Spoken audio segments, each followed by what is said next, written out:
আমার নবীরে চিনে নেন, আমার নবীর অ্যাটিটিউড জেনে নেন।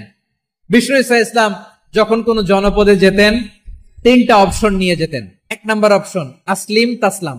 নতুন এলাকায় গেলে বলতেন আসলিম তাসলাম, ইসলাম ধর্ম গ্রহণ করো, শান্তিতে থাকবা, আমার ভাই হয়ে যাবো, আমরা ভাই ভাই, ইসলাম মানো, আমরা ভাই ভাই। অপশন নাম্বার কত? 1। যদি বলে না ইসলাম মানবো না, ওকে, অপশন নাম্বার 2, মুসলিম হওয়ার দরকার নাই, লা ইকরাহা ফিদ্দিন, ইসলামে কোনো বাড়াবাড়ি নাই। খ্রিস্টান আছো থাকো, বৌদ্ধ আছো থাকো, ইহুদি থাকতে চাও থাকো, কিন্তু আমরা যেহেতু রিজিওনাল সুপার পাওয়ার, আমাদের আন্ডারে থাকো, ট্যাক্স দিয়া থাকো, এটার বলে জিজিয়া। আলেম যারা আছেন বুঝবেন এটার আরবিতে কি বলে, জিজিয়া। তোমরা ট্যাক্স দিবা, আমরা সিকিউরিটি দিব, আমাদের আওতায় থাকবা, কেউ তোমাদেরকে আক্রমণ করতে পারবে না, আমরা নিরাপত্তা দিব। সুবহানাল্লাহ বলেন। এটা অপশন নাম্বার কত? আচ্ছা বুঝে থাকলে বলেন 1 নাম্বার অপশন কি ছিল? ইসলাম। ইসলাম মানো, শান্তিতে থাকবা, ভাই ভাই, আমরা ভাই ভাই।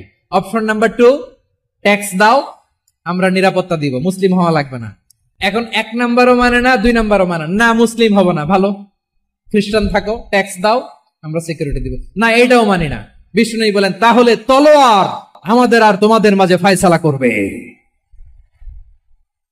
মুসলিমও হবো না, ট্যাক্স দিবা, নিরাপত্তা দিব, আমরা সুপার পাওয়ার, আমাদের আন্ডারে থাকবে, এটাও না। তাহলে তোমাদেরকে তো আমরা বিশ্বাস করতে পারি না, কখন না কখন বিশ্বাসঘাতকতা করো, কার সাথে মিলে হাত মিলাও, তলোয়ার আমাদের মাঝে ফয়সালা করবে। তখন